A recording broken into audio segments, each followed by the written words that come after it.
diciendo y demostrándoles de que lo que estamos diciendo no es una teoría sin fundamento, sino tiene todo el fundamento bíblico. Uno podría decir, ¿pero qué está diciendo? ¿De qué filisteos en el tiempo del fin? Si nosotros hemos visto en los mapas antiguos, Babilonia, Medo-Persia, Grecia, Roma, todos conquistaron los filisteos. Ellos desaparecieron en la historia hace milenios. Pero vamos a ver ahora una profecía que nos demostrará los filisteos del tiempo del fin. Esto es algo impresionante. Nunca lo había visto con tanta claridad hasta que estudié ese tema. Busquen en Sofonías, capítulo 1, el versículo 2 al 9. Aquí nos habla en el contexto del tiempo del fin, en el contexto del día del Señor, el contexto del juicio final, el contexto del retorno del Señor. Sofonías 1, 2 al 9. Feliz sábado, queridos hermanos, amigos, visitas en este lugar. Es un gusto poder compartir nuevamente la palabra de Dios y creo que hoy con un tema muy importante, muy especial. Vamos a ver muchas diapositivas, ilustraciones, versículos bíblicos. Vamos a analizar juntos la historia y vamos a descubrir las dos Canaán terrenal. Conocemos aquella del antiguo pacto, del antiguo testamento, del Israel literal. Pero muchos todavía desconocemos que hay una tipología, una segunda aplicación, que es el segundo Canaán, del Israel espiritual, del nuevo pacto, del Nuevo Testamento.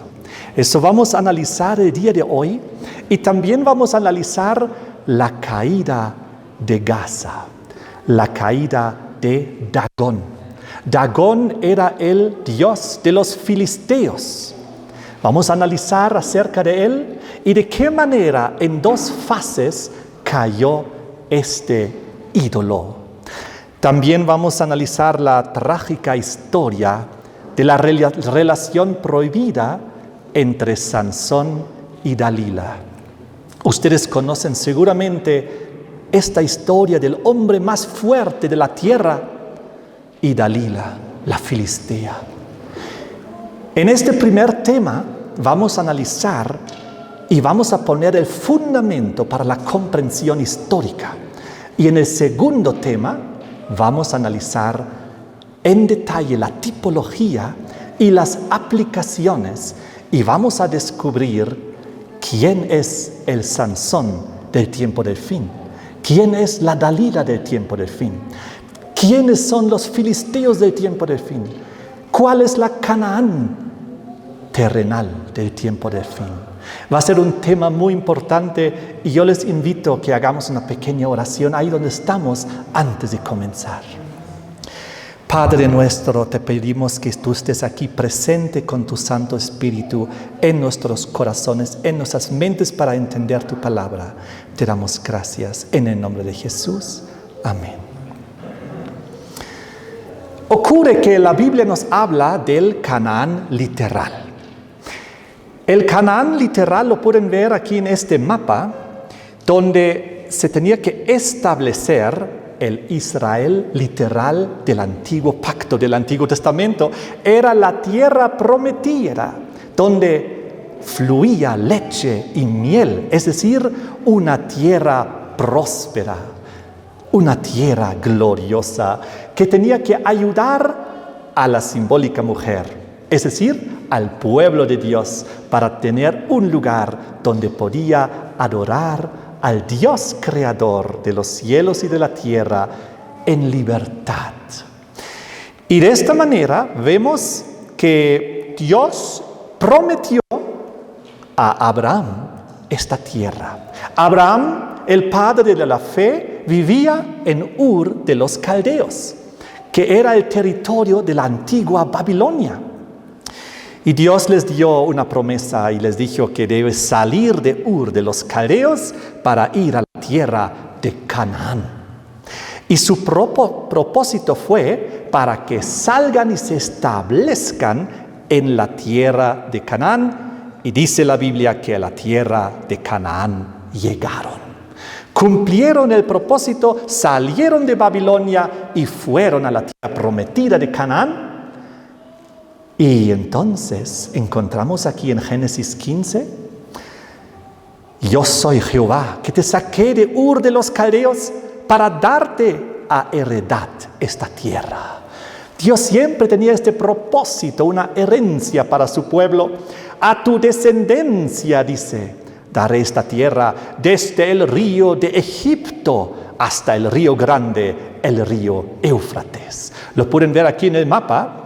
El río de Egipto es aquí abajo, donde puse la flecha azul, y el río grande, el Éufrates, es esta línea de la segunda flecha azul, un poco encima del desierto.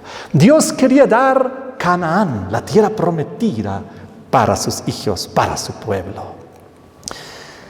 Abraham cumplió, salió de Babilonia, llegó a la tierra prometida.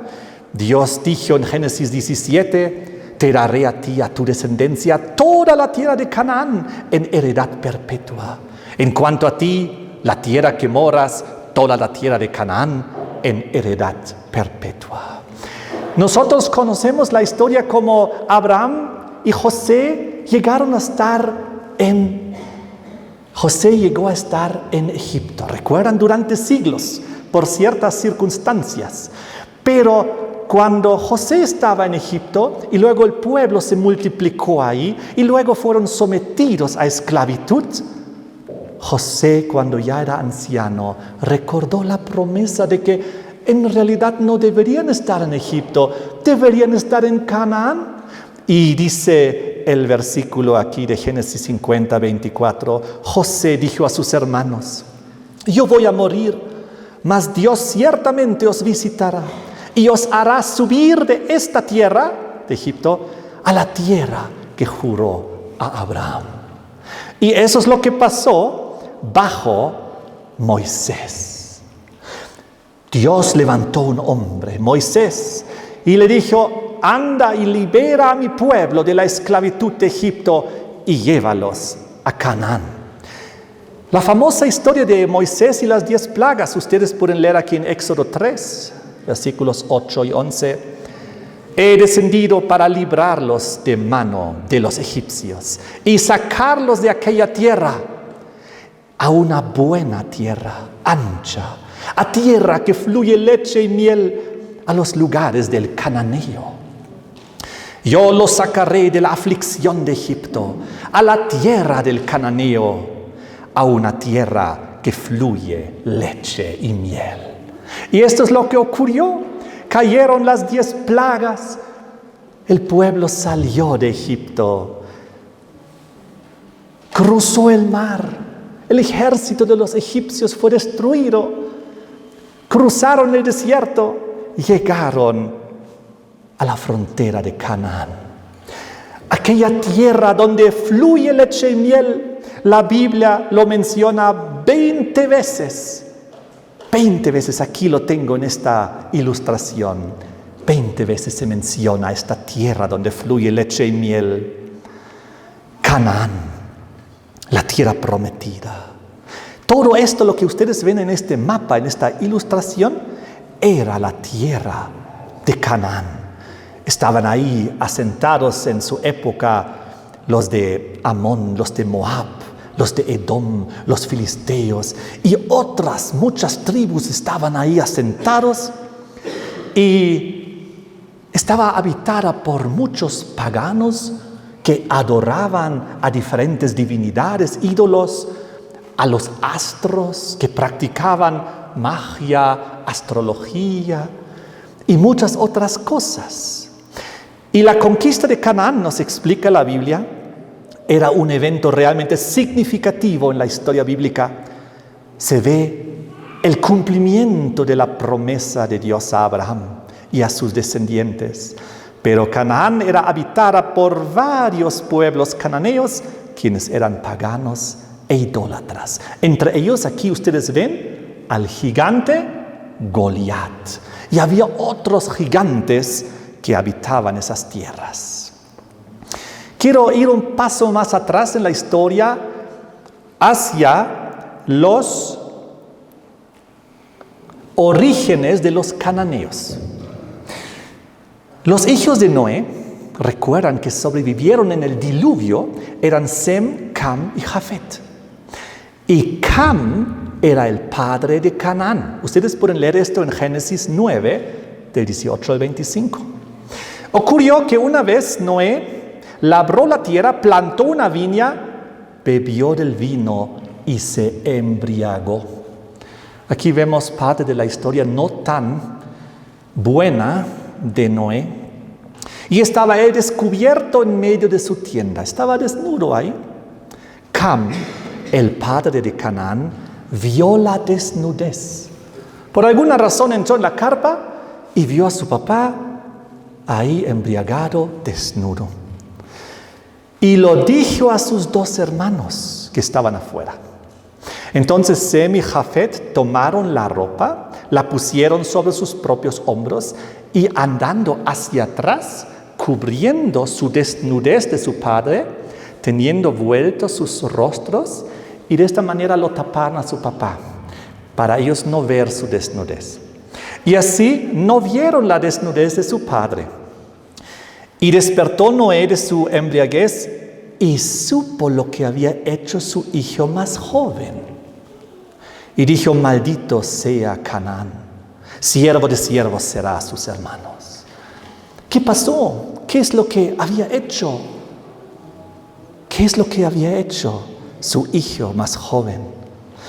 Lo que él había hecho es, cuando había entrado en la carpa y al ver a su padre en esa situación, debió él rápidamente dejar de mirar y él agarrar una ropa y cubrirlo y salir y ni siquiera mencionar nada a sus hermanos. En vez de hacer eso, les contó a sus hermanos: les cuento, papá está embriagado en la carpa, desnudo. Y los 2 seguramente le dijeron: ¿pero qué has hecho? ¿Por qué no lo has cubierto? ¿Por qué nos dices esto? Estás deshonrando a nuestro papá. Entonces ellos entraron y lo hicieron. Esto es un poco el origen de la maldición sobre Canaán. Y Canaán, si analizamos un poquito más su origen de la palabra misma, viene de la raíz semítica KN, de Canaán, y significa humilde, subyugado, bajo. El Tanaj, que era un libro religioso judío, menciona esta maldición de Noé a Canaán en el texto y reza: maldito sea Canaán, siervo de siervos a sus hermanos. Y añadió: bendito sea Yahvé, Dios de Sem, que Canaán sea su siervo. Entonces aquí vemos de que Canaán era una tierra desde los inicios que no estaba con la voluntad de Dios, que estaba con esta maldición, que se había lamentablemente sometido a la idolatría, y Dios ordenó la conquista de Canaán. Lo pueden leer en Números 33, y dice aquí Dios en su orden que entrando en la tierra de Canaán echaréis de delante de vosotros a todos los moradores del país. Destruiréis los ídolos de piedra, sus imágenes de fundición, destruiréis todos sus lugares altos. Los lugares altos eran donde practicaban la adoración al sol, sobre todo. Y dice: echaréis a los moradores de la tierra y habitaréis en ella, porque yo os la he dado para que sea vuestra propiedad. Era muy clara la instrucción, y esta orden de conquista de Canaán, cuando estaban ya en la frontera misma de Canaán, después de haber salido de Egipto, en Números 13 podemos leer que Dios instruyó y Moisés envió a 12 espías que reconozcan la tierra de Canaán, la cual yo doy a los hijos de Israel. Conocemos la historia de los 40 días que los israelitas, los 12 espías, estaban en Canaán. Y cuando ellos volvieron, dijeron: ciertamente fluye leche y miel, es una tierra próspera, pero el pueblo que habita aquella tierra es fuerte, y las ciudades son grandes y fortificadas. Vimos a los hijos de Anac.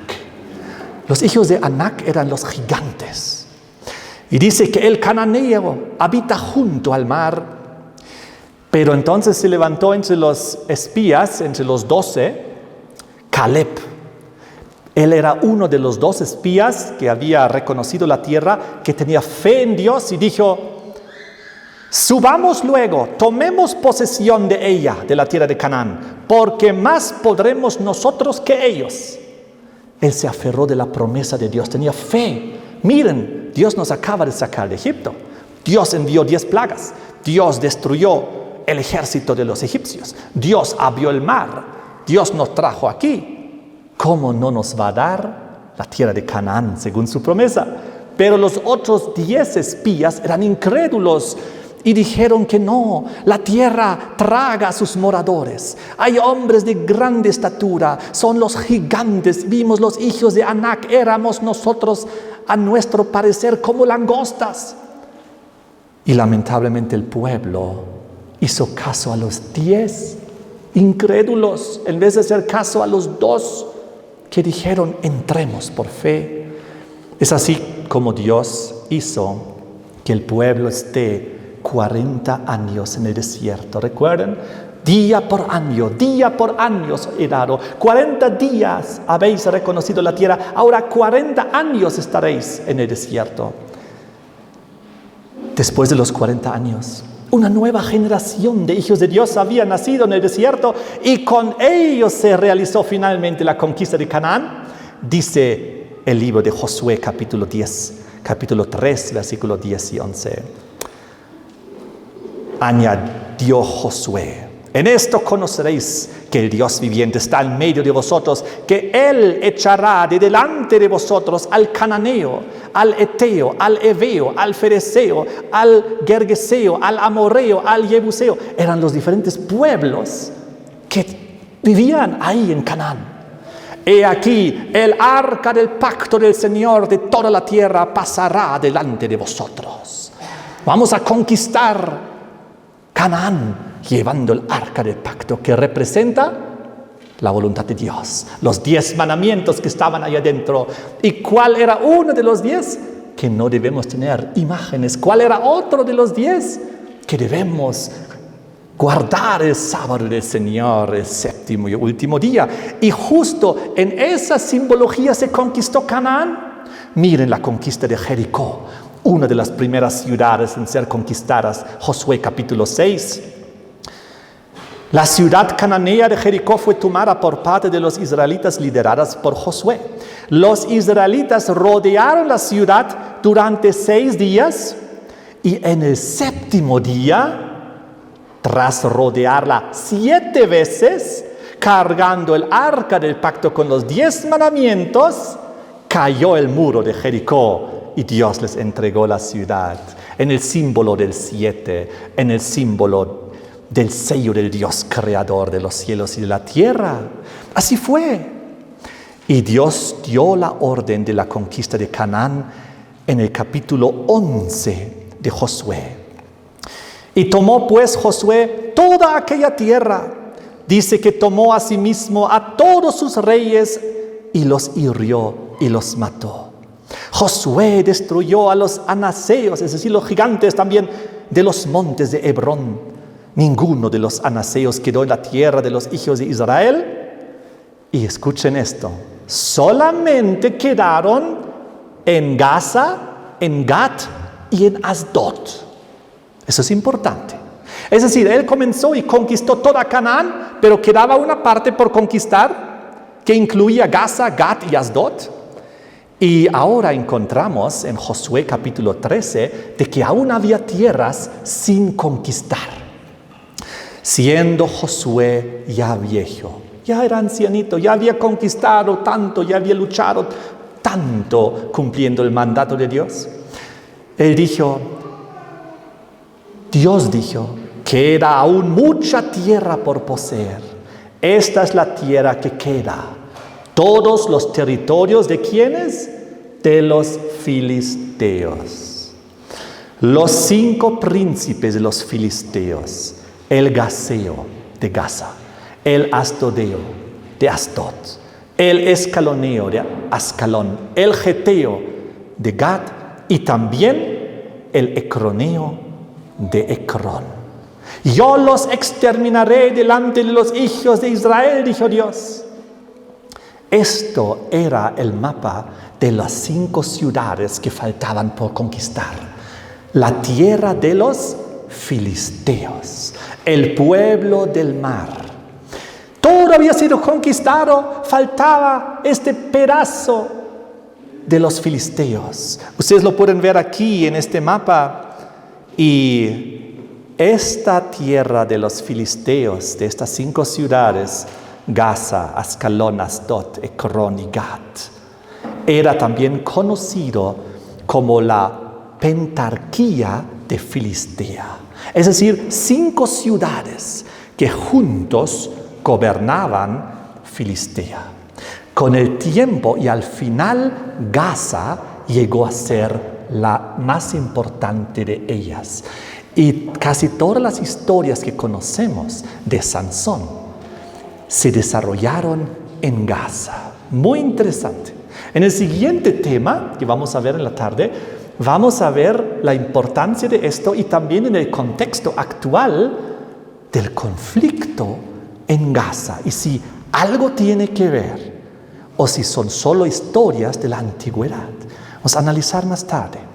De todas maneras, después de haber sido conquistada la tierra de Canaán, así quedó subdividida por las 12 tribus de Israel. Ustedes saben que fue repartido la tierra de Canaán entre las 12 tribus de Israel. Aquí lo pueden ver, todo Canaán conquistada y repartida, pero ustedes verán, abajo a la izquierda dice filisteos. Esa parte faltaba. Aún no había sido conquistada y por eso trajo problemas durante siglos. ¿Por qué? Porque el pueblo de Dios de esa época no terminó de cumplir su tarea y de cumplir la orden de Dios de conquistar también la tierra de los filisteos, y por esto tantos problemas y tantas guerras entre los filisteos y los israelitas durante las historias del Antiguo Testamento. Miren lo que dice aquí en Josué 15, versículo 20. Esta pues es la heredad de la tribu de los hijos de Judá. Oh, qué interesante. Y por sus familias, Ecrón con sus valles y sus aldeas, desde Ecrón hasta el mar, todas las que están cerca de Asdod con sus aldeas, Asdod con sus vías y sus aldeas, Gaza con sus vías y sus aldeas, hasta el río de Egipto. Miren, ustedes lo pueden ver aquí. Y el mar grande con sus costas. ¿Quién debía haber conquistado lo que faltaba de Canaán, la tierra de los filisteos? ¿A quién había sido dado? A los de la tribu de Judá. Qué interesante. Ustedes, si ven este mapa, hay 2 tribus que colindan con la tierra de los filisteos. Uno es la tierra de Judá, que ustedes pueden ver ahí, bastante grande, que colinda. Y al norte con los filisteos ven que colinda la tierra de la tribu de Dan. Dan y Judá colindaron con los filisteos. Es por eso que justamente los de Judá, ¿quién salió de Judá? David, que luchó contra Goliat el filisteo. ¿Quién salió de Dan? Sansón, que luchó contra los filisteos. Los 2 personajes principales que conocemos en la historia que lucharon contra los filisteos eran Sansón de Dan, colindante con los filisteos, y David de Judá. Qué interesante, pero Dios había querido que tengan esta tierra por herencia, pero Dan, al norte de los filisteos, lamentablemente hizo mal en la historia. Si ustedes revisan Apocalipsis capítulo 7, donde nos habla de los 144,000, donde nos habla de las 12 tribus, cuando nos habla del Israel espiritual ahí, ustedes no encontrarán la tribu de Dan, porque la tribu de Dan, lamentablemente, siempre era muy dada a la idolatría, al paganismo. El mismo Sansón era un muy mal ejemplo, como vamos a ver a continuación, de tal manera que Dios no permitió que la tribu de Dan finalmente aparezca entre las 12 tribus allá en Apocalipsis 7. Qué interesante. Miren cómo sigue la historia. La tribu de Judá, que era colindante, ella tuvo el liderazgo y el linaje real allá en Israel, siendo la tribu de la cual descendió, por un lado, el rey David, y también por ende, ¿quién más? Jesucristo. ¿Quién finalmente es encargado de terminar de conquistar la tierra de los filisteos? Es Jesucristo. Esto vamos a ver más tarde en el segundo tema con más detalle, cómo va a terminar de cumplirse todo esto. Porque lo que los seres humanos no han logrado, finalmente Jesucristo, del cual dice en la promesa mesiánica, en Apocalipsis 5, versículo 5, que Jesús es el león de la tribu de Judá, la raíz de David. Y así, finalmente, la tarea de terminar este designio divino, el Señor Jesús mismo lo terminará de cumplir. Quiero hablarles un poco de los filisteos.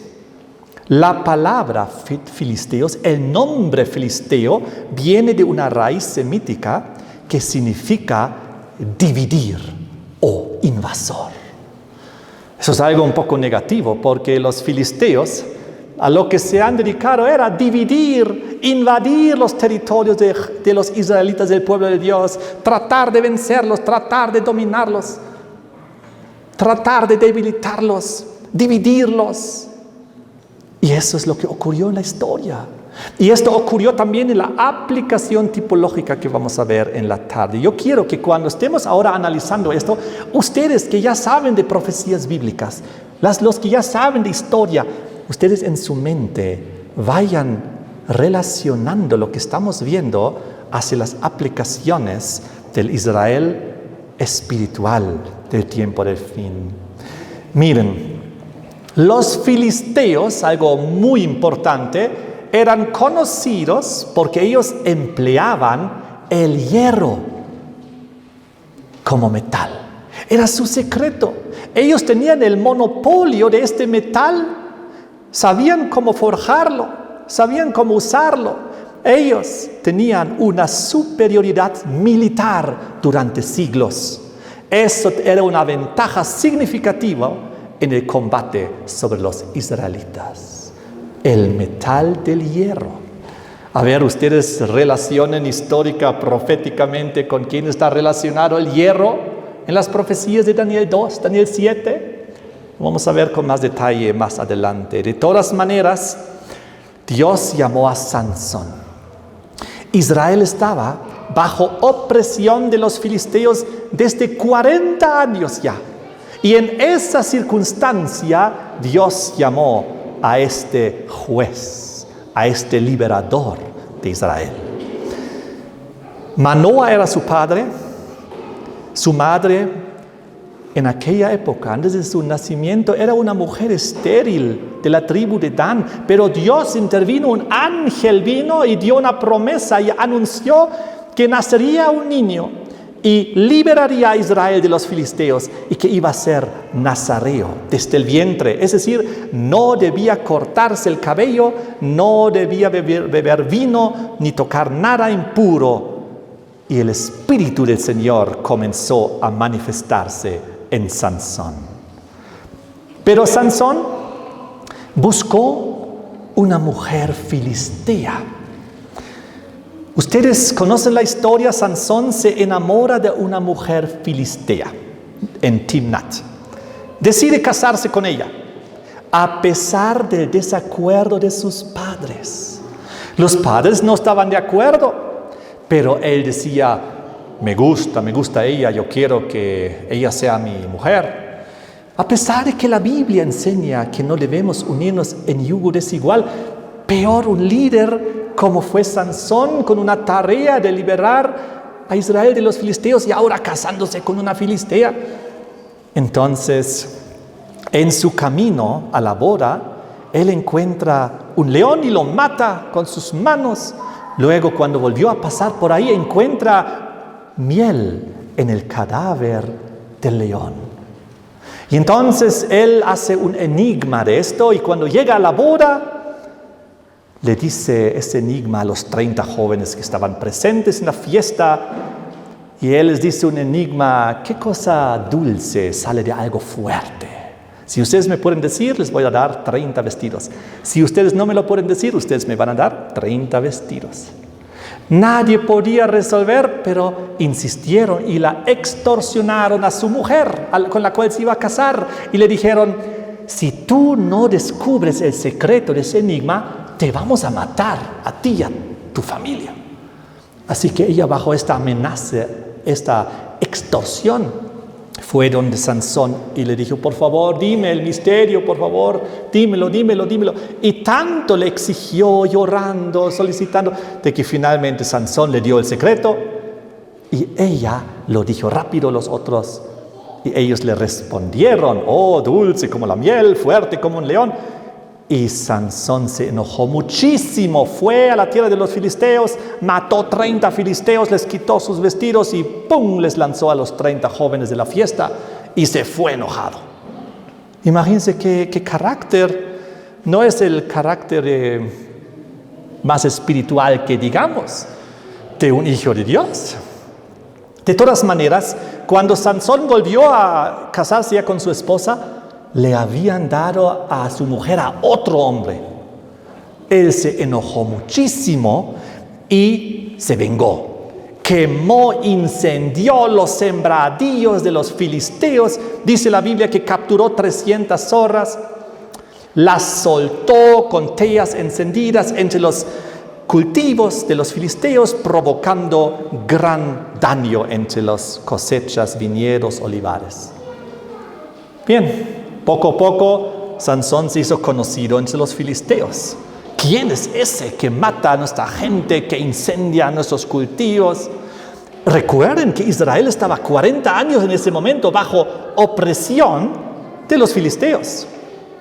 Entonces capturan a Sansón, pero él se libera con su fuerza sobrenatural, agarra una quijada de burro, famosa historia en la Biblia, y mata a 1000 filisteos.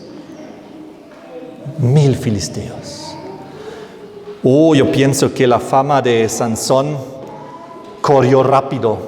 Y yo creo que la venganza que sentían los filisteos, tenemos que matar a este Sansón, era grande. Pero ¿saben lo que hizo Filisteo? El Sansón, bien atrevido, bien valiente, él no era cobarde. ¿Saben lo que hizo después de matar a 1000 filisteos? Entró a una ciudad filistea, a la ciudad de Gaza. Eso es lo que se le ocurrió hacer. Imagínense, en vez de pensar: me van a querer matar, después de matar a 1000 filisteos, entra a la ciudad de Gaza. Y se le ocurrió otra mala idea, porque se va ahí con una ramera. Y era la segunda mujer filistea de la cual la Biblia nos habla. Tampoco esto era el plan de Dios. Tampoco esto era lo que Dios quería que Sansón haga, pero Sansón estaba muy soberbio, muy prepotente. Él pensaba que no le pasaba nada, que podía hacer cualquier cosa, que podía hacer todo y que no iba a haber consecuencias. Los de Gaza se enteraron que Sansón estaba ahí. Le querían atrapar, se pusieron en la puerta. Y a la medianoche, cuando Sansón salió, él agarró ese portón, levantó esa puerta, la cargó en su hombro y la llevó delante de Hebrón a un monte muy alto. Esto es lo que pasó. No le podían agarrar. Era imposible contra el hombre más fuerte del mundo. Y así arrancó los portones de la ciudad de Gaza, los llevó a un monte de Hebrón con su fuerza sobrehumana, desafió a los filisteos y, ¿saben?, dejó a la ciudad de Gaza sin protección. ¿De qué sirve una ciudad protegida por muros que tú le quitas el portón? Entonces dejó a la ciudad sin protección. Luego Sansón cayó por tercera vez en esta su debilidad con las mujeres filisteas. Esta vez encontró una mujer que se llamaba Dalila. Le gustó mucho y se enamoró de Dalila. Y otra vez fue allá a las ciudades de los filisteos, a Gaza, y estaba ahí con Dalila durante mucho tiempo. Pensaba que no le podía pasar nada. Ella le pedía una y otra vez, dame el secreto de tu fuerza, dame el secreto de tu fuerza, porque a ella le estaban queriendo pagar mucha plata para que ella descubra el secreto. Los 5 príncipes de las 5 ciudades, cada uno dijo, te vamos a dar 1100 monedas de plata cada uno si tú descubres. Son 5500 monedas, te vas a volver rica, Dalila. Nuevamente utilizaron a una mujer filistea en contra de este hijo de Dios extraviado. La otra fue bajo extorsión y amenazas. A esta fue bajo grandes promesas de riqueza terrenal. Y ella hizo caso y le insistió y 3 veces Sansón le dio falsas informaciones. Si me atas con una cadena, yo no voy a poder romperla. Si me atas con una soga, si tú amaras mis cabellos. Y cada vez él destrozaba a los filisteos y Dalila aparecía llorando, igual como su primera mujer, llorando, por favor, dame el secreto de tu fuerza, tú no me amas, Sansón, si me amarías, dirías el secreto. Y entonces Sansón se debilitó en su corazón, se angustió y dijo, yo quiero que ella sepa que yo la amo, así que le voy a dar mi secreto. Y le dijo, si tú me cortas el cabello, entonces perderé toda la fuerza, porque yo soy nazareo de juventud, de nacimiento, y ahí radica la fuerza. Así que después de decirle y de cometer este gran error, Dalila le cuenta a los filisteos, le cortan las 7 trenzas que tenía, y esta vez cuando los filisteos se lanzaron encima de Sansón, él no podía ya defenderse. Su fuerza se había ido, Dios se había retirado, su espíritu se había retirado. Dios lo dejó en manos de los filisteos. Saben, la paciencia de Dios tiene también un límite. No podemos jugar con la salvación de Dios y una y otra vez y decir, pero Dios me sigue bendiciendo, pero sigo con Dios, pero Dios me sigue bendiciendo, así que yo sigo en este camino. No. Algún momento Dios ya retira esa su bendición, ya no puede más. Eso pasó aquí, miren lo que pasó, qué terrible. Jueces 16:21. Sansón es enceguecido. Los filisteos echaron mano de él, le sacaron los ojos. ¡Qué terrible! Le llevaron a Gaza, le ataron con cadenas de hierro para que moliera en la cárcel. Finalmente apareció Sansón ciego en la cárcel, derrotado, débil, moliendo el pan, el trigo de los filisteos, sin la presencia de Dios. Moliendo el trigo, ahí lo obligaron en Gaza. Esto también ocurrió en Gaza, en su humillación, en su cautiverio. Pero entonces hay una última historia en la vida de Sansón. La historia cuando los filisteos celebraron la victoria sobre Sansón. Cuando lo llevaron a Sansón al templo de Dagón. No dragón, Dagón. Aunque significa algo parecido, era una divinidad pagana. Lo llevaron para burlarse de Sansón. Y Sansón ahí, en ese templo, con miles de filisteos, pidió a Dios fuerza para vengarse. Una vez más, juzgar y castigar a los filisteos. Y entonces le pidió a un joven que lo lleve a las 2 columnas principales del templo. Ahí se paró entre las 2 columnas. Su cabello en ese transcurso del tiempo ya había crecido un poco y Dios dijo, una vez más te voy a dar mi espíritu. Dios le devolvió la fuerza.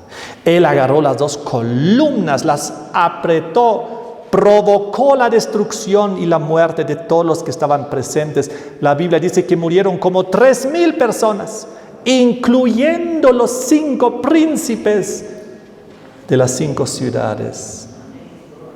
Y fue destruido el templo de Dagón. Esto marcó básicamente el final del poder de los filisteos en esa época. Y uno puede preguntarse, ok, estas son las historias de la antigüedad. Bonitas historias de hace miles de años. Tiene algún significado para nosotros, pero ¿será que tiene alguna aplicación mayor? Miren, les voy a mostrar unos cuantos mapas. Cuando vino Babilonia, ustedes conocen las profecías, los diferentes imperios que vinieron. Babilonia conquistó todo, incluyendo la tierra de los filisteos. Podríamos decir, pero los filisteos desaparecieron en la historia. Miren, cuando Babilonia vino, los conquistó a ellos más. Luego vinieron los medo-persas. Los medo-persas conquistaron el mundo entero y también, como verán aquí en el mapa, también la tierra de los filisteos. Los filisteos ya habían desaparecido. Y luego vinieron los griegos. ¿Recuerdan? Alejandro Magno. Conquistaron el mundo los griegos, incluyendo la tierra, obviamente, de los filisteos. Luego vino el Imperio Romano. Y vemos también aquí en el mapa que también el Imperio Romano conquistó todo el mundo antiguo, incluyendo la antigua tierra de los filisteos. Podríamos decirnos y preguntarnos, pero ¿será que los filisteos de las antiguas historias del Antiguo Testamento, del Israel literal, del Antiguo Pacto, aún tienen alguna relevancia, alguna importancia en el tiempo del fin? Que si vemos aquí han sido conquistados por todos los imperios de las secuencias proféticas de Daniel 2, Daniel 7. Ahora vamos a ver, es muy interesante lo que vamos a ver a continuación, porque vamos a descubrir que la palabra de Dios nos habla de la Canaán espiritual, del Israel espiritual, del nuevo pacto, del Nuevo Testamento. Porque también a esta Dios le dio una tierra prometida, donde fluye leche y miel, una tierra gloriosa, que nuevamente iba a ayudar a la mujer, esta vez al pueblo de Dios del Nuevo Testamento, del Nuevo Pacto, el Israel espiritual. Y esto es lo que vamos a ver a continuación. ¿Cuál será esta tierra gloriosa que ayudó a la mujer para encontrar un lugar donde puede estar libre y adorar a Dios siguiendo los dictados de su conciencia? Vamos a verlo. Primero quiero decirles que cuando hablamos ahora en el Nuevo Testamento de Israel, de los hebreos, de los judíos de Jerusalén, ya no hablamos y ya no nos referimos al antiguo Israel, al literal de antaño. No, eso pasó, según las profecías de Daniel 9, las 70 semanas, eso pasó en el año 34 de la época. Es decir, casi hace 2000 años atrás que vivimos en el nuevo pacto, en el Israel espiritual.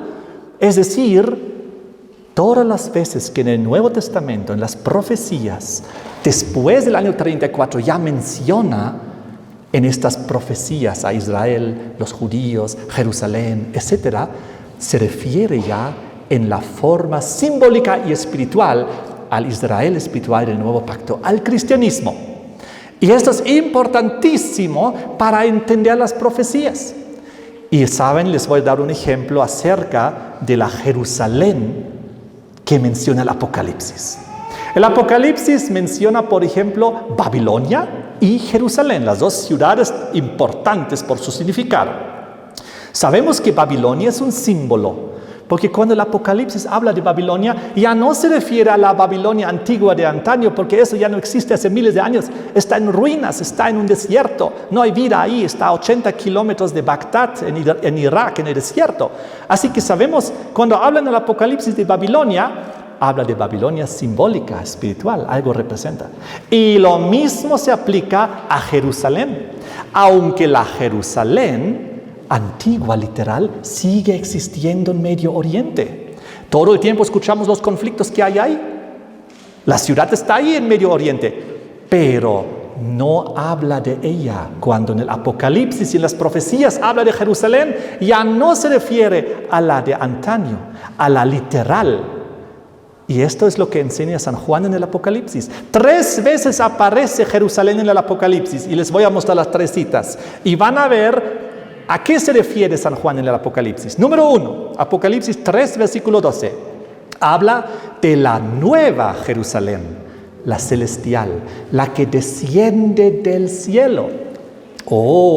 Cuando Juan habla de Jerusalén, para que nadie se confunda y piense que está hablando de la Jerusalén literal del Medio Oriente, él dice la nueva Jerusalén. Ojo, no la antigua, la nueva. Y además, la celestial, la que desciende del cielo. No estoy hablando de la del Medio Oriente. Lo mismo en Apocalipsis 21, versículo 2. Vi la santa ciudad, la nueva Jerusalén, descender del cielo. Para que nadie se equivoque, para que nadie piense que estamos hablando de lo literal. No, las cosas han cambiado. Ahora hablamos de forma simbólica espiritual. Apocalipsis 21, versículo 10. La gran ciudad de Jerusalén, descendiendo del cielo de Dios. Para que nadie se equivoque, no estamos hablando ya de las cosas literales. Y es así como la Biblia lo enseña. Les quiero mostrar unos versículos. El Israel espiritual de Dios del nuevo pacto del Nuevo Testamento. Miren aquí, 1 de Pedro 2, versículos 9 y 10. Vosotros sois linaje escogido, real sacerdocio, nación santa, pueblo adquirido por Dios. Vosotros que en otro tiempo no erais pueblo, pero ahora sois pueblo de Dios. Habéis alcanzado misericordia. Habla al Israel espiritual, a los gentiles que aceptaron a Jesús como su Mesías, a los que antes no eran pueblo, pero ahora han llegado a ser pueblo y han llegado a ser linaje escogido, real sacerdocio, nación santa, pueblo adquirido por Dios, el pueblo de Israel simbólica, espiritual del nuevo pacto. Miren, otro pasaje en Efesios 2, versículo 11-19. Antes dice, sin Cristo erais alejados de la ciudadanía de Israel, alejados, ajenos de los pactos, sin esperanza, sin promesa, sin Dios. Pero ahora en Cristo, porque los gentiles, los que no eran israelitas, los que no eran judíos, aceptaron a Jesús como su Mesías. Y ahora, dice, en Cristo, al haber aceptado a Jesucristo, sois cercanos. Por la sangre de Cristo, de ambos pueblos, hizo uno solo, derribando la pared intermedia de separación, creando de los dos un solo y nuevo hombre, un solo cuerpo. Ahora sois, ¿qué cosa? Conciudadanos de los santos miembros de la familia de Dios. Conciudadanos, ¿de qué ciudad? De Jerusalén. ¿Y de cuál Jerusalén? De la celestial. Amén. Entonces dice otro pasaje en Romanos 9, 6 al 8. Primero hablando de lo literal, de lo antiguo. No todos los que descienden de Israel son israelitas, ni por ser descendientes de Abraham son todos hijos. Aquí habla de lo literal, de la sangre. No los que son hijos según la carne son hijos de Dios.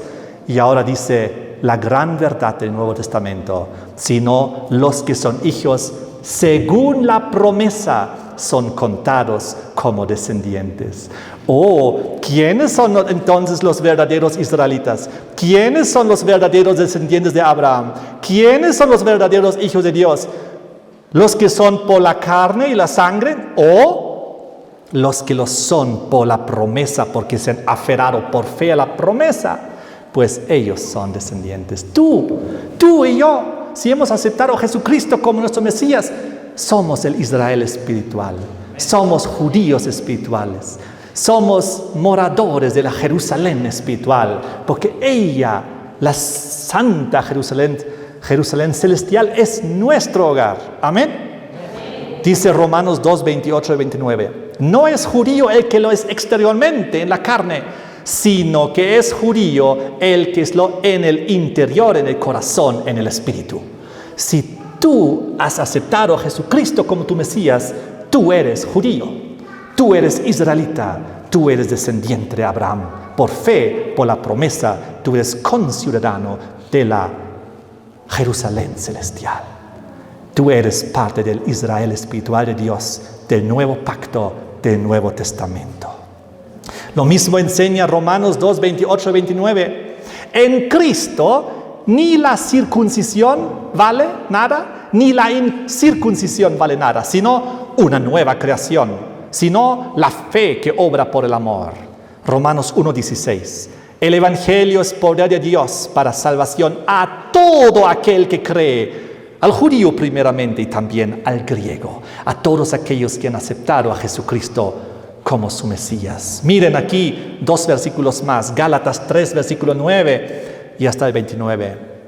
Los llamados por fe son bendecidos. Ya no hay judío ni griego, eso literal ya no importa, dice. Todos vosotros sois uno en Cristo Jesús. Si vosotros sois de Cristo, ciertamente linaje de Abraham sois, herederos según la promesa. La promesa que Dios dio a Abraham es la promesa que te dio a ti. La promesa de la Canaán celestial que estamos esperando después de la Canaán terrenal es hecha a ti. La promesa de que tú eres linaje de Abraham. Que nadie te engañe y te diga que por no ser judío de sangre no eres judío. Claro que lo eres. La Biblia lo dice en todo lugar, como estamos viendo. Tú eres linaje de Abraham por la fe, porque te has aferrado a la promesa de Dios. Has aceptado a Jesús como tu Mesías. Y Oseas 2:23, la antigua profecía lo describe así. Llamaré pueblo mío al que no era mi pueblo. Amén. Nosotros somos el pueblo de Dios, el pueblo del Nuevo Testamento. Ahora vamos a hablar de la Canaán espiritual, del Israel espiritual, del nuevo pacto del Nuevo Testamento. Ya hemos visto que existe un Israel espiritual del nuevo pacto del Nuevo Testamento. Y ese Israel espiritual necesita también una Canaán aquí en la tierra. Tal como el antiguo pueblo tuvo su Canaán, tu pueblo del Nuevo Testamento también tiene su Canaán. Y está aquí en Apocalipsis 12, versículo 6 y los versículos 14 al 17. La mujer huyó al desierto. La iglesia, después, a causa de las persecuciones, huyó al desierto. Pero ¿saben qué? Ahí es sustentada, dice la palabra, por 1260 días. Eso es la profecía. 7 veces se repite en la Biblia, en Daniel y en Apocalipsis, con 3 diferentes nombres. Los 1260 días, los 42 meses, tiempos y mitad de un tiempo. Esa profecía importante que se repite 7 veces y que une Daniel con el Apocalipsis y que nos muestra la importancia de este lapso de tiempo histórico, que si haríamos ahora un estudio profundo, histórico, bíblico y profético, veríamos que corre del año 538 al año 1798. Es la época medieval. Es la época de las inquisiciones, de las persecuciones de parte de la iglesia romana contra aquellos cristianos que querían seguir a Dios siguiendo su conciencia y querían hacer lo que dice directamente en las Sagradas Escrituras. Dice aquí que Dios en este tiempo sustenta a su mujer. Y durante esta terrible época de las inquisiciones y las persecuciones, dice la Biblia, pero la tierra ayudó a la mujer, porque Dios dispuso otra vez una tierra donde debía ir su mujer, donde debía ir la mujer perseguida durante este lapso de tiempo medieval, para que ahí esté lejos de las persecuciones, lejos del derramamiento de sangre, lejos de las inquisiciones. Dios dispuso una tierra, tanto una tierra prometida, la Canaán terrenal del antiguo pacto, y ahora aquí en el Nuevo Testamento encontramos nuevamente que Dios dispone una tierra donde la mujer perseguida debe ir también para encontrar ahí libertad, para encontrar ahí prosperidad. ¿Y saben qué? Ese país fueron los Estados Unidos de América. Fueron fundados por cristianos europeos perseguidos por su fe en Europa. Ellos emigraron a Norteamérica para encontrar un lugar donde se respetaban sus creencias, donde existía libertad religiosa. Les quiero leer unas citas de este libro, del Compendio de Historia Americana, y dice aquí que la primera nación que se estableció allá en Norteamérica fue Francia, que en 1562 fundó en la Florida una colonia con los hugonotes, que víctimas de las persecuciones se vieron obligados a refugiarse en el Nuevo Mundo. La región de Nueva Inglaterra, así se llamaban los Estados Unidos, comenzó a ser poblada regularmente en 1620 por los puritanos expatriados, quienes después de obtener la concesión de la Compañía de Londres, es decir, ellos huyeron, fueron expatriados, perseguidos, asesinados durante las inquisiciones en Europa y huyeron con barcos a Norteamérica. Cientos de barcos, millones de migrantes a Norteamérica. Miren aquí lo que dice la cita. A consecuencia de las persecuciones religiosas, miles de familias inglesas llegaron a ellas, a las colonias, donde se respetaban sus creencias. Las colonias de Nueva Inglaterra, así fue llamado Estados Unidos al inicio, formada por hombres y familias de trabajo, inteligentes, de gran moralidad, en que privaban las ideas de democracia, gente de fuerte personalidad, que lo arriesgaba todo para salvar sus condiciones religiosas. Y ellos decretaron la Constitución de los Estados Unidos en 1787 en Filadelfia, una de las constituciones más liberales del mundo, los principios de justicia y libertad.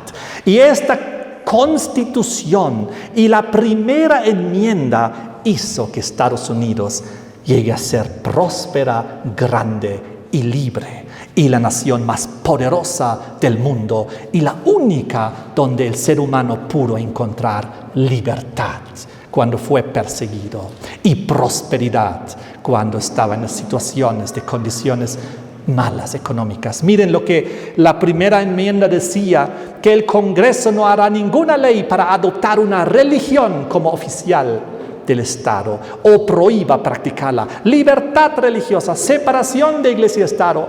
Tú puedes libremente adorar a Dios según tu conciencia y nadie te va a perseguir, nadie te va a matar, nadie te va a hacer inquisición ni persecución. Libertad de palabra, imprenta, reunión, pedir al gobierno reparación de agravios. Y así Estados Unidos llegó a ser considerada la tierra prometida. Miren, ustedes pueden encontrarlo, esto es conocimiento histórico. La expresión Estados Unidos, la tierra prometida, se refiere a la percepción histórica de que Estados Unidos representaba un lugar de refugio y oportunidades para los inmigrantes, una tierra donde fluye leche y miel, una tierra de oportunidades. Buscaban escapar de las persecuciones religiosas. Salió el término, el sueño americano de la prosperidad. La Nueva Jerusalén. Miren qué interesante que en la palabra Jerusalén al centro está USA, Estados Unidos.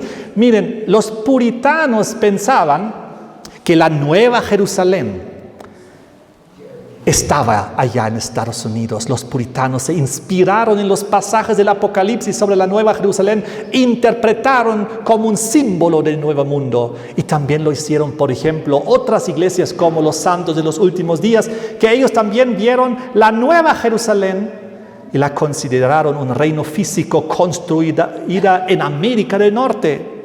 Y si tú miras en el internet y buscas ciudades que se llaman Jerusalén en Estados Unidos, encuentras muchas. La Jerusalén de Arkansas, la Jerusalén de Maryland, de Michigan, la Jerusalén de Nueva York, de Ohio, de Rhode Island, la Jerusalén de Virginia y otras más. Esta es la Canaán terrenal del Israel espiritual, del nuevo pacto, del Israel espiritual del Nuevo Testamento.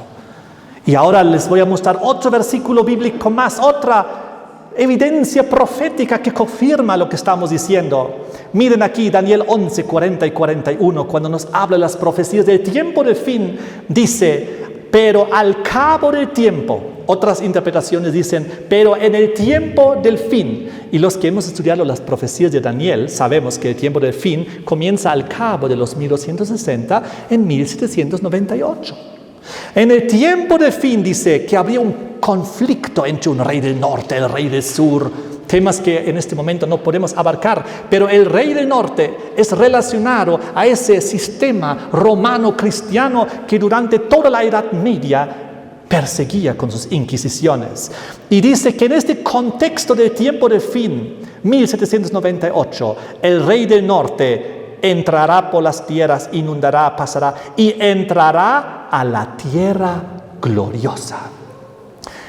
Si nosotros entendemos bien las profecías, la tierra gloriosa que antes era representado en el Antiguo Testamento, Antiguo Pacto, en el Israel literal, como Medio Oriente, esos lugares de la antigua Canaán, entonces entendemos que ahora en el Nuevo Pacto, en el Israel espiritual, cuando Jerusalén, Israel, judíos, descendencia de Abraham, todo es espiritual, sabemos que la tierra gloriosa es la tierra de la segunda Canaán, tierra del Nuevo Pacto, los Estados Unidos, aquella tierra donde la mujer huyó, aquella tierra dada para encontrar libertad y prosperidad, los Estados Unidos. Aquí vemos que también en esta profecía, que solo estamos tocándola superficialmente, vemos que el conflicto final del rey del norte, Roma, invadirá finalmente Estados Unidos de una manera espiritual y religiosa y tomará control de esa nación. Pero eso es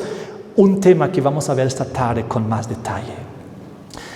El panorama de Apocalipsis 13 es lo que estamos viendo. Apocalipsis 13 nos presenta dos actores en el panorama mundial antes que venga Jesucristo. Por un lado, el Vaticano, la primera bestia de Apocalipsis 13. Por otro lado, Estados Unidos, la segunda bestia de Apocalipsis 13. El primero, el Vaticano, una religión católica romana. Y el segundo, el Estados Unidos, representado también por una religión, el protestantismo. Dos religiones que durante siglos han estado en controversia, en oposición, en lucha, pero que ahora Apocalipsis 13 nos muestra que ambos harán una alianza, se unirán en propósito. La segunda bestia, el protestantismo, llegará a apostatar y unirse a su madre de la que salió. Y de esta manera es justamente como se hará la conquista religiosa y espiritual de Roma hacia la Canaán terrenal del Nuevo Pacto, a la segunda Canaán, a la tierra gloriosa del Nuevo Testamento, que también caerá en las manos del rey del norte, igual como los filisteos en la antigüedad siempre querían someter a Israel y conquistar esa tierra de Canaán terrenal de la antigüedad. Lo mismo en el tiempo del fin y en el segundo pacto. La historia se repite, lo vamos a ver esta tarde en el segundo tema con mucho más detenimiento, pero quiero ir terminando diciendo y demostrándoles de que lo que estamos diciendo no es una teoría sin fundamento, sino tiene todo el fundamento bíblico. Uno podría decir, ¿pero qué está diciendo? ¿De qué filisteos en el tiempo del fin? Si nosotros hemos visto en los mapas antiguos, Babilonia, Medo-Persia, Grecia, Roma, todos conquistaron los filisteos. Ellos desaparecieron en la historia hace milenios. Pero vamos a ver ahora una profecía que nos demostrará los filisteos del tiempo del fin. Esto es algo impresionante. Nunca lo había visto con tanta claridad hasta que estudié ese tema. Busquen en Sofonías, capítulo 1, el versículo 2 al 9. Aquí nos habla en el contexto del tiempo del fin, en el contexto del día del Señor, el contexto del juicio final, el contexto del retorno del Señor. Sofonías 1, 2 al 9. Destruiré por completo todas las cosas sobre la faz de la tierra, dice Jehová, hombres, bestias, aves, peces del mar, cortaré a los impíos, exterminaré a los restos de Baal, a los ministros idólatras y sus sacerdotes, a los que sobre los terrados se postrando al ejército del cielo, es decir, los que hacen adoración a los astros y al sol. Imagínense, todo esto es un contexto de profecía del juicio final, ¿ok? Vean este contexto. Dice, porque el día de Jehová está cercano. Castigaré, dice ahí abajo, castigaré en aquel día. Sigamos leyendo. Sofonías 1, 10 al 18. Habrá en aquel día, dice Jehová, voz de clamor, todo el pueblo mercader será destruido. Hagan relaciones a Apocalipsis 18, donde dice que los mercaderes de la tierra serán destruidos y todo esto. Destruidos todos los que traían dinero. En aquel tiempo, dice, yo escudriñaré a Jerusalén con linterna. ¿De quién estamos hablando? ¿De qué Jerusalén? ¿De la antigua literal? No, del pueblo de Dios, de Israel. Un juicio estamos viendo ahí, como Dios lo escudriña con linterna. Juicio, investigador final. Y castigaré a los hombres. Dice ahí, cercano está el día grande de Jehová, día de ira. Aquel día de angustia, de aprieto, de alboroto, de asolamiento, de tiniebla, de oscuridad. Fíjense, es así como nos describe el fin del mundo en las plagas, que el mundo se cubrirá en tinieblas y en oscuridad. Igual a Apocalipsis 18. Estamos aquí viendo esta profecía de Sofonías con todas sus relaciones a las profecías apocalípticas. Y aquí también habla día de angustia. Les pregunto, ¿les hace recuerdo esto de que será el tiempo de angustia cual nunca fue? En el tiempo del fin, la angustia de Jacob. Todo hace relación aquí. Sigamos adelante. Ni su oro ni su plata podrán librarlos en el día de la ira de Jehová, pues toda la tierra será consumida con el fuego de su celo. ¿Recuerdan las profecías de primera de Pedro, donde dice, cuando venga el Señor Jesús, abrazará con fuego y todo se fundirá en sus elementos? Aquí Sofonías habla de todas esas profecías. Ciertamente destrucción apresurada hará a todos los habitantes de la tierra. ¿Qué estamos viendo aquí? Juicio final, ¿correcto? Y ahora, ¿qué pasa en el siguiente versículo? Estamos aquí en Sofonías 1, 10 al 18 y vamos ahora a Sofonías 2, 3 al 5. Presten mucha atención. Buscad a Jehová, todos los humildes de la tierra, los que pusisteis por obra su juicio. Buscad justicia, mansedumbre. Quizás seréis guardados en el día del enojo de Jehová. Lo que fue ahora descrito. Gaza quedará desamparada. Ascalón será destruida. Asdod será saqueada. Ecrón será arrancada de raíz. ¡Ay de ustedes cretenses! Contra ti, Canaán, tierra de los filisteos, y yo haré que te destruyan. Aquí están los filisteos del tiempo del fin. En el contexto del juicio final, ¿a quién describe Dios? A los filisteos con sus ciudades. Aquí está. Los cretenses. Cuando Pablo hablaba en Tito 1:12 acerca de ellos, los cretenses de la isla de Creta, los que fueron los comerciantes del Mediterráneo, Babilonia, que colapsará, Apocalipsis 18, Pablo cita esto y dice, los cretenses, es decir, los cananeos, los filisteos, siempre son mentirosos, son bestias salvajes, son glotones ociosos, bestias salvajes. La cuarta bestia, la terrible, espantosa, con los dientes de hierro, el rey del norte, la gran simbólica Babilonia del tiempo del fin, que tendrá el comercio global. Miren aquí cómo termina esto, después de describir a estas ciudades de los filisteos, de los cananeos, que todas serán destruidas en el juicio final, dice, seguimos en Sofonías, a continuación dice, será aquel lugar para el remanente. Ahora habla del remanente. Fíjense, frente a esta destrucción del juicio final y de la destrucción de los filisteos, también habla de un remanente.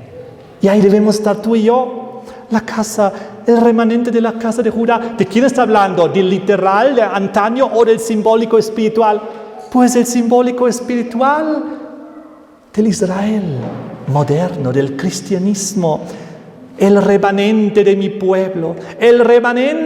pueblo, dice, será levantado de su cautiverio. Dios los visitará, Dios los liberará. Eso es lo que habla la profecía al final. Esto les vendrá a ellos, a los de Ascalón, a los de los filisteos, por su soberbia, porque afrentaron y se engrandecieron contra el pueblo de Jehová de los ejércitos. ¿Por qué Dios traerá este juicio final? Porque ellos en su soberbia se engrandecieron contra todo. El cuerno pequeño, Daniel 8, que en su soberbia se engrandeció contra el rey de los cielos, contra el príncipe de los príncipes. ¿Recuerdan? Babilonia, que en su orgullo decía, yo y nadie más. Oh, los filisteos, Babilonia, Roma, todos lo mismo, Egipto.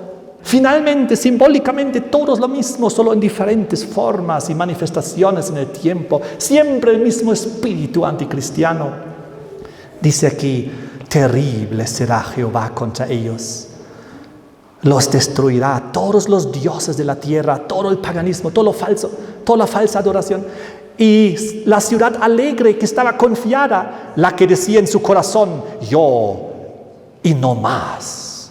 ¿Cómo fue asolada? La gran Babilonia que decía Apocalipsis 13, ¿quién como la bestia? ¿Quién podrá luchar contra ella? El Goliat de la antigüedad. ¿Quién como Goliat? ¿Quién se podrá enfrentar contra este enemigo gigante sobrenatural? Pero Dios sí lo puede. Lo hizo a través de un David. En el tiempo del fin también lo hará.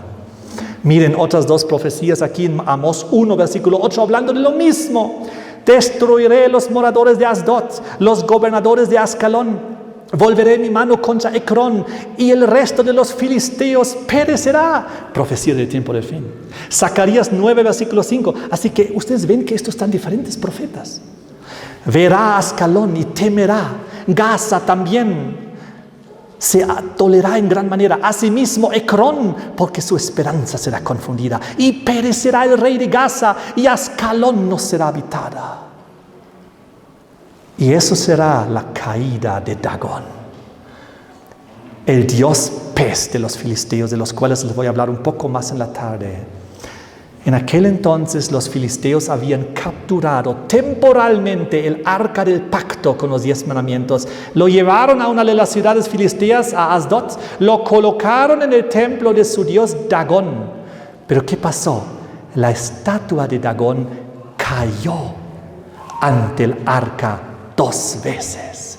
La segunda vez, cuando cayó, estaba cortada su cabeza, así como de Goliat cortada su cabeza. Estaban cortados sus brazos. Entonces los filisteos dijeron, aquí hay algo sobrenatural. Nuestro dios Dagón cae ante el arca del pacto del Dios de los hebreos, con los 10 mandamientos. ¿Por qué? Porque no puede haber estas dos realidades lado a lado. No puede haber el arca del pacto con los 10 mandamientos que dice que no debemos tener imágenes al lado de la imagen de Dagón.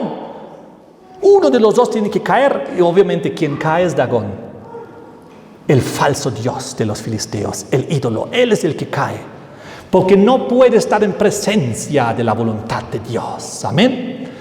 Esto fue la primera vez cuando los filisteos recibieron el indicio de que ellos deberían más bien volverse al verdadero Dios, creador de los cielos y de la tierra.